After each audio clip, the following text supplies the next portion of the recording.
अस्सलाम वालेकुम डियर तलबा। आज हम पार्ट 2 का लेक्चर नंबर 8 खतूत नवीसी करेंगे। जैसे कि आपको इल्म है, जैसे पार्ट 1 में आपने दरख्वास्त और रसीद में से कोई एक चीज़ करनी थी और इसकी ऑप्शन नहीं थी, एक ही चीज़ आई थी और दरख्वास्त आई थी। दरख्वास्त ही अमूमन आया करती है, रसीद कोई 1-2 बार आई है 10-12 साल में। तो खतूत और आब नीति में से, ख़त और आब नीति में से एक चीज़ आती है और पिछले 15 साल से मुसलसल ख़त ही आ रहा है बोर्ड में। तो ख़त का एक मखसूस फॉर्मेट है, एक मखसूस पैटर्न है, बस आपने उसे ही अजबर करना है। और उसके बाद कोई भी ख़त आप मासिवाय कारोबारी और निजी नौयत के, ये दोनों मुख्तलिफ हुआ करते हैं, खतूत की किस्में हुआ करती हैं, तो इनमें थोड़ा डिफरेंस है, वो आपने जहन में रखना है। बाकी वो पैटर्न मखसूस हुआ करता है, फॉर्मेट मखसूस हुआ करता है, वो आपने अच्छे तरीके से उसे देख लेना है। मिर्ज़ा गालिब के आपने खतूत पढ़े हैं पार्ट 1 में। मीर मानती हुसैन मजरू का जो ख़त है, मियाँ ना तुम मुजरम ना मैं गुनाहगार, तो ये गालिब का एजाज़ है, गालिब को ये एजाज़ जाता है, ये फ़ख्र उन्हें हासिल है कि उन्होंने ख़त को मुकालमा बना दिया। मुकालमा आपको पता ही है, दो लोगों के दरमियान और रूबरू हुआ करता है, आमने सामने जब लोग मौजूद होते हैं, दो या दो से ज़्यादा लोग जब आपस में बातचीत कर रहे होते हैं।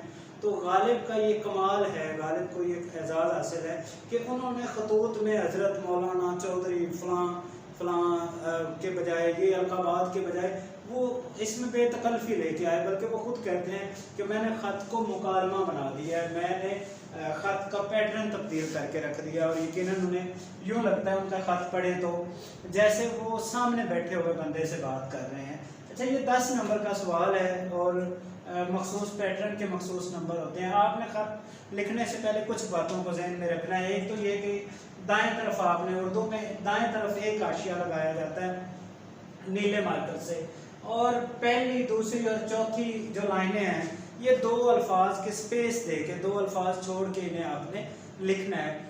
जो बोर्ड में पेपर चेक करने वाला है वो आपकी ये लाइनें तो नहीं वहाँ किसी स्केल से मापा करता, लेकिन आपने चूँकि अच्छा इंप्रेशन देना होता है और आपका पेपर ज़्यादा अच्छा लगे, खूबसूरत लगे, तो उसके लिए ज़रूरी है कि आप इस बात को फॉलो करें। अच्छा, जो फ़िक्रे हैं ये सादा और मुख्तसर होने चाहिए, यूँ नहीं कि वहाँ बड़ी शकील, बड़ी भारी उर्दू के अल्फाज इस्तेमाल करें, ये आसान से हों, सादा हों और मुख्तसर हों। जैसे हम जब लंबी बात करते हैं तो उसमें कहीं ना कहीं कोई खामी, कोई ना कोई गलती हुआ करती है, तो आपके जुमलों में भी यूँ होना चाहिए कि आप इन्हें सादा और मुख्तसर फ़िक्रे बनाते हो।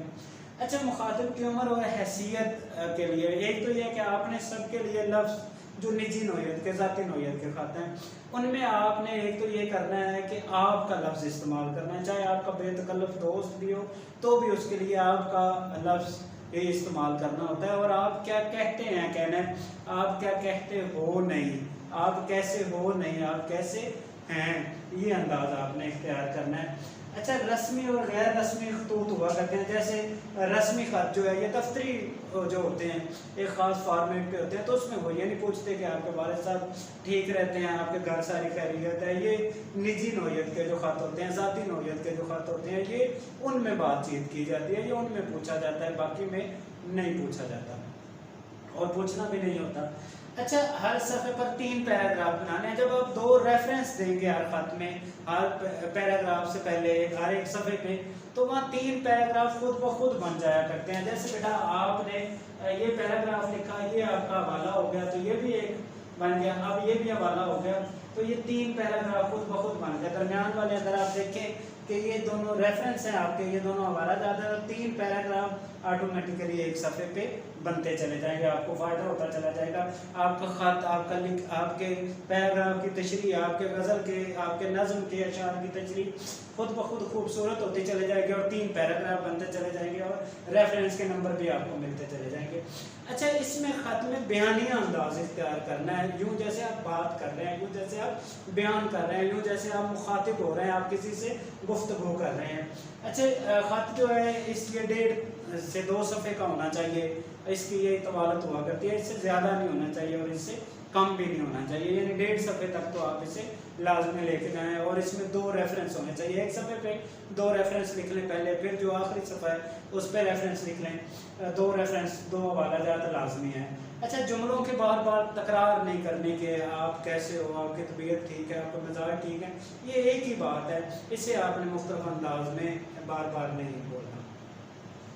अच्छे अल्फाज के सहारे इजहार करना है। आपके लफ्ज़ जो हैं, आपके अल्फाज जो हैं, ये बेहतरीन, ये अच्छे होने चाहिए, ये बाजारी नौयत के, ये जैसे एक जुमला उसमें मुकालमे में बच्चे बार बार बोलते हैं कि तुम कैसे हो, तुम्हारा क्या हाल है, तुम ठीक रहते हो, तो तुम वाला लफ्ज़ जो है ये बार बार तकरार नहीं करनी, या यार लफ्ज़ जैसे इस्तेमाल करते हैं तो वो भी ऐसे अल्फाज आपने इस्तेमाल नहीं करने हैं। अगर हम ख़त के पैटर्न पे आएँ तो सबसे पहले इम्तिहानी मरकज़ जो है ये आपने लिखना होता है। इम्तिहानी मरकज़ आपका पता है, आपका एड्रेस है, इसे हम अपने टर्म में इन सब को पेशानी कहते हैं, माथा कहते हैं। ये ख़त की पेशानी है, ये आप लोगों के लिए नहीं है ये सारा कुछ, बल्कि ये सिर्फ समझाने के लिए आपको, वहाँ आपने ये नहीं लिखना। इम्तिहानी मरकज़ सबसे पहले आएगा, इसके सामने कॉमा नहीं लगाना आपने, जैसे ये लिखा है वैसे लिखना है। तारीख जो है ये जो भी लिखी हुई हो आपकी, सिर्फ इसका पैटर्न चेक किया जाता है। ज़रूरी नहीं होता कि आपको जिस दिन आप पेपर आपका लिया जा रहा है आप वही डेट लिखेंगे, ऐसा नहीं है, बल्कि ये पैटर्न चेक करना होता है। क्योंकि कुछ बच्चे ये गलती करते हैं कि वो लिखते हैं ना ये 2020, तो वो इसके नीचे यूँ लिख देते हैं, तो इसका मतलब होता है, इसका मतलब है सन, इसका मतलब है हिजरी, तो ये गलती आपने नहीं दोहरानी। ये जो लिखा हुआ है बेटा ये ईस्वी है, यानी 2000 हज़रत ईसा अलैहिस्सलाम को इस दुनिया से गए हुए 2020 साल हो गए हैं, ये आपने लिखना होता है। ये सिर्फ साइन होता है, इसका मतलब होता है सन हिजरी। आप सल्लल्लाहु अलैहि वसल्लम ने जब मक्का से मदीना हिजरत की तो ये 1400 कुछ साल बनते हैं और ये 2020 नहीं बनते।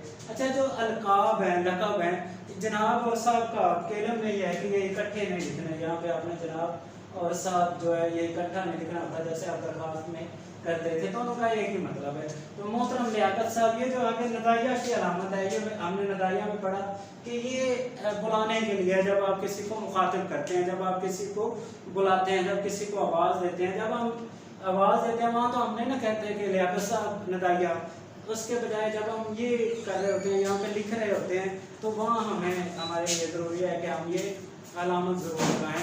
इसी तरह जब आप नीचे अस्सलामु अलैकुम लिखते हैं तो वहाँ पे भी आपने नदाइया की अलामत ज़रूर लगानी होती है, क्योंकि ये भी दुआया कलमा है, ये भी मुखातिब करने वाला कलमा है, तो आपने अस्सलामु अलैकुम ज़रूर लिखना है। अगर आप अस्सलामु अलैकुम यहाँ नहीं लिखना चाहते कोई मसला नहीं है, आप इसे यहाँ पे ले आए, लेकिन उसके लिए ज़रूरी है कि अब आप अपना जुमला यहाँ से शुरू करें। अस्सलामु अलैकुम लिखा है, आगे ये नदाइया की अलामत लाजमी है, ये आपने लिखनी है। जैसे ख़वातीन व हज़रात है, जैसे आमद मैं बुलाता हूँ, जैसे मैं कहता हूँ शाह हुसैन, जैसे मैं कहता हूँ साजिद साहब, जैसे मैं कहता हूँ वसीम अकरम साहब, तो जब भी मैं ये लिखूँगा वहाँ पे इन्वर्ट, वहाँ पे मैं ये जो नदाइया की अलामत है ये ज़रूर इस्तेमाल। अच्छा, इब्तदा में इब्तदाइया जो होता है, आप बात वैसे तो नहीं शुरू कर देते, आप बताते हैं कि आपका ख़त मिला, फ़र्ज़ करें ये वालिदा की वफ़ात के हवाले से ख़त हो, तो बाकी आपका पैटर्न वही होगा।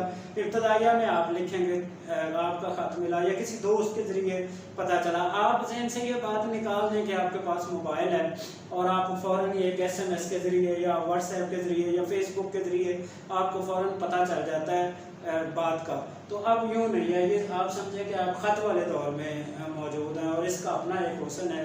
आप में से आप अगर अपने बड़ों से पूछेंगे तो वो आपको बताएंगे कि कोई जब सऊदीया काम करने जाता है या कहीं बाहर से ख़त आया करता था तो सारे घर वाले उसे कई कई दिन पढ़ा करते थे। इसी तरह वो लोग जो किसी मोहब्बत का शिकार होते थे तो वो भी जब ख़त का इंतज़ार करते तो उस ख़त को कई कई बार पढ़ा करते थे। बड़ा मशहूर शेर है ना, यूँ मेरे ख़त का जवाब आया, लिफाफे में एक गुलाब आया। तो ख़त जो है ये बड़ा ज़रूरी है और ये ज़रूरी है तो अभी तक ये निसाब में मौजूद है, वरना ये पेनिट्रेट ना कर पाता। इब्तदाइया में आपने बताना है कि आपका ख़त मिला या फिर मुझे फ़लाँ दोस्त से पता चला कि आपकी वालिदा की वफ़ात हो गई है और मैं इंतहाई परेशानी में, यूँ शौक लगा, मुझे यूँ लगा जैसे ये खबर ही गलत हो, तो आप वो बताएंगे पता चला किसी दोस्त के ज़रिए या आपको ख़त मिला या आपने बताया। तो ये लिखने के बाद अब आपने जो दो आपने जो असल मुद्दा है, जो नफ्स मजमून है, जो असल बात है वो बयान करनी है, वो बताना है। पहले तो आप ख़त के हवाले से बात करेंगे कि मुझे ये इतला कैसे आई, उसके बाद आप अगली बात ये करेंगे कि पता चला। अब आपने वालिदा की वफ़ात की बात है तो वहाँ यकीनन आप कोई खुशी की बात नहीं करेंगे। रेफरेंस जो है वो आपका बिल्कुल रेलिवेंट होना चाहिए। यूँ नहीं कि किसी की शादी की बात हो और आप कहें कुल्लु नफ्सिन ज़ाइक़ातुल मौत, या आप कहें मौत से किसको रस्तगारी है, आज वो कल हमारी बारी है। तो ये वफ़ात के हवाले से लिखना है, यानी जो हालात मौजूद हों उसी के मुताबिक आपने लिखना होता है। तो नफ्स मजमून में ये रेफरेंस है, मौत से किसको रस्तगारी है, आज वो कल हमारी बारी है। या कुल्लु नफ्सिन ज़ाइक़ातुल मौत, हर जी रूह ने, हर जानदार ने मौत का जायका चखना है। ये बात आप वहाँ पे करेंगे। अब आपने जो दोस्त की वालिदा होती हैं वो आपकी भी माँ है, तो अब आपने बताना है कि वो मेरे साथ भी वैसा ही रवैया, वैसे ही मेहरबानी, वैसे ही प्यार, वैसा ही सलूक किया करती थी जैसे वो तुम्हारे साथ किया करती थी। मुझे यूँ महसूस होता है कि आज मेरे सर से भी मेरी वालिदा का साया उठ गया है। जैसे कि अच्छे जो मैनर्स वाले लोग होते हैं, अच्छे जो ताल्लुक़ वाले लोग होते हैं, वो बात कर रहे होते हैं मेरे लिए। वो तुम्हारी तरह मेरा भी ख्याल रखती थी, पढ़ाई के हवाले से पूछती थी, और जो चीज़ तुम्हारे लिए बनाती थी मेरे लिए भी वही बनाती थी। चाय पिलाना या जो भी ऐसे मामलात हैं वो सारे आप वहाँ पे डिस्कस कर सकते हैं। आपने भी उन्हें बतौर माँ के लेना है, और जैसा सदमा आपके दोस्त को वालिदा के वफ़ात के हवाले से हो सकता है, आपने कहना है कि ये लफ्ज़ों में बयान तो नहीं किया जा सकता, क्योंकि कोई भी शख्स है तो उसके पास सबसे कीमती जो रिश्ते हैं वो वालिद और वालिदा का ही है दुनिया में, और फिर ये बेलौस भी है। तो इतने बड़े नुकसान पे कम अज़ कम आप उतने बड़े अल्फाज से तो इज़हार कर रहे हों उस परेशानी, दुख का, उस लॉस का जो आपके दोस्त को हुआ है।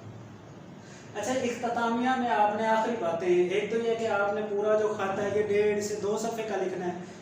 आखिरी बातें जो हैं दुआया कलमात है, अल्लाह रब्बुल इज़्ज़त आपके घर वालों को सब्र दे, ये बहुत बड़ा नुकसान हुआ है, अल्लाह पाक आपको सब्र जमील अता करे, अल्लाह रब्बुल इज़्ज़त की ज़ात आप लोगों पे अपनी मेहरबानी करें, आपकी वालिदा को जन्नतुल फिरदौस में आला मुकाम अता करें। ये जैसे हमारे दुआया कलमात होते हैं, दुआया जुमले होते हैं, वो आपने बयान करने हैं। और ख़त के आखिर में, अच्छा यहाँ बात बच्चे ये गलती करते हैं कि वो दरख्वास्त की तरह यहाँ पे डेट लिख देते हैं, यहाँ पे वो तारीख लिख दिया करते हैं, तो ये आपने नहीं करना, बल्कि आपने वस्सलाम लिखने के बाद आपका दोस्त, आपका भाई, आपका खैर खा, आपका खैर अंदेश, और उसके बाद यहाँ पे आपने हज़रत मौलाना चौधरी ऐसे कोई अपने नाम नहीं लिखने, बल्कि अलिफ बे जीम वाला साइन देना होता है कि आप यहाँ ये जो जगह है ये नाम के हवाले से वक्फ है।